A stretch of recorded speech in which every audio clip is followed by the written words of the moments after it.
Voici une recette de soupe de champignons déshydratée. J'ai eu envie de tester cette recette de soupe déshydratée parce que celles qu'on achète dans le commerce ont vraiment une composition assez peu engageante, avec beaucoup d'épaississants. En plus, elles contiennent beaucoup d'emballage. J'ai trouvé cette recette dans le livre « Je prépare mes repas à l'avance, 50 mélanges secs à réhydrater ». Cette recette m'a tapé dans l'œil parce que les ingrédients ne sont pas trop difficiles à trouver. Ces ingrédients, les voici. Pour environ 15 portions de soupe, il faut 65 g de flocons de pommes de terre.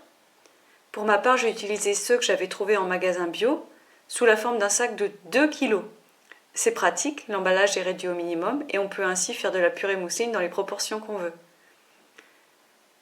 On ajoute 50 g de champignons séchés, 10 g de fécule, j'ai mis de la fécule de maïs, 10 g d'oignons séchés, 5 g d'ail séché. Comme vous le voyez, le mien s'est mis à former des boules, mais comme je vais le passer au moulin, ce n'est pas un problème.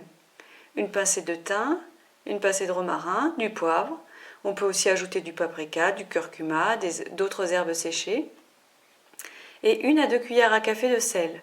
Je vous conseille de mettre le minimum au début et d'ajuster le mélange en poudre après avoir goûté votre soupe. Les soupes du commerce sont généralement très salées, mais en fait on n'a pas besoin qu'elles soient aussi salées à la maison.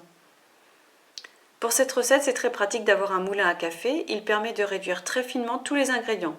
Si vous n'en avez pas, ce n'est pas grave, vous aurez juste de petits morceaux dans votre soupe. Comme ça. Je mélange tous les ingrédients, je passe au moulin et je verse dans un bocal. Il est maintenant temps de tester.